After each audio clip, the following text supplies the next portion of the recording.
शेतकरी बंधूंनो, आपल्या पिकाच्या वाढीसाठी जास्त उत्पादन काढण्यासाठी सर्व खतांचा वापर करून झालाय का? शेतकरी बंधूंनो, तुम्ही देखील भाजीपाला पिकाची लागवड केली का? त्यामध्ये मिरची असेल किंवा टोमॅटो असेल. आता मी मिरची पिकाची लागवड केली आहे, पण मिरची पिकामध्ये शेतकरी बंधूंनी कोणते खतं कोणत्या परिस्थितीमध्ये आपल्या पिकाला दिले पाहिजे जेणेकरून चांगले फायदे येतील हे आपल्याला जाणून घ्यायचं. शेतकरी बंधूंनो, जेव्हा केव्हा आपण मिरची पिकाची लागवड करतो किंवा कोणतीही भाजीपाला पिकाची लागवड करतो, आपण वॉटर सोल्युबल किंवा ऑक्साईड फॉर्म्युलेशनचे खतं ड्रिपद्वारे आपल्या पिकाला देत असतो. पण आपल्याला चांगले जर फायदे घ्यायचे असतील या खताचे, तर कोणत्या परिस्थितीमध्ये आपण कोणते खतं सोडले पाहिजे हे आपल्याला जाणून घ्यायचं. शेतकरी बंधूंनो, सर्वात मुख्य म्हणजे की आपले जे नायट्रोजन, फॉस्फरस आणि पोटॅश असतं म्हणजे NPK, याचा वापर कसा करायचा. शेतकरी बंधूंनो, सर्वात पहिले हे जाणून घ्यायचं की आपल्या पिकाला गरज कोणत्या परिस्थितीमध्ये कोणत्या एलिमेंटची असते.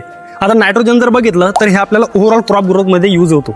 म्हणजे पिकाच्या सुरुवाती कालावधीमध्ये आपल्याला नायट्रोजनचा वापर करायचा आहे, ज्यामध्ये 19-19 हे आपण ग्रेड वापरायचं आहे. शेतकरी बंधूंनो, आता नायट्रोजन काय करतो की ओव्हरऑल प्लांटची ग्रोथ करतो, फुटव्यांची वाढ करतो, एकसारखी पिकाची वाढ करतो. आता फॉस्फरस जर आपल्याला जाणून घ्यायचं तर फॉस्फरस काय करतो, पांढऱ्या मुळांची चांगल्या प्रकारे वाढ करतो, जमिनीतले जे अन्नद्रव्य त्याचं चांगल्या प्रकारे शोषण करून आपल्या पिकाला देतो, आणि जेणेकरून आपले पिकं चांगले बहरतील, फुटवे चांगले येतील आणि फ्लावरिंग सेटिंग चांगल्या प्रकारे होते.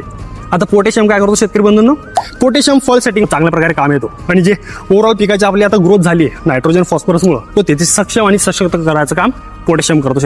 शेतकरी बंधूंनो, आता लिस्टच्या माध्यमातून खतं आपल्या पिकाला परिस्थितीनुसार कोणत्या अवस्थेमध्ये दिले पाहिजे हे दिसून येतं. शेतकरी बंधूंनो, हे झालं NPKचं. आता कॅल्शियम नायट्रेट प्लस बोरॉन याचा वापर केव्हा करायचा आहे, जेव्हा फुलगळ होती किंवा पानांची गळ होती किंवा फळांची गळ होती, तेव्हा आपल्याला कॅल्शियम नायट्रेट बोरॉनचा यूज करायचा. शेतकरी बंधूंनो, त्याच्यानंतर मॅग्नेशियम सल्फेटचा यूज केव्हा करायचा आहे, जो आपल्या पानात पिवळे पडतील, आपल्या पिकामध्ये पिवळापणा दिसून येतो, तेव्हा आपल्याला मॅग्नेशियम सल्फेटचा यूज करायचा. शेतकरी बंधूंनो, म्हणून म्हणतो शेतकरी बंधूंनो, जेव्हा केव्हा आपण पिकाची लागवड करतोय, चांगल्या प्रकारची ग्रेड आपल्या पिकाला भेटावं यासाठी आपल्याला कोणत्या ग्रेड कोणत्या टायमाला यूज करायचा हे आपल्याला जाणून घेणं खूप महत्त्वाचं आहे. तर हा व्हिडिओ सर्व शेतकऱ्यांपर्यंत नक्की शेअर करा. धन्यवाद.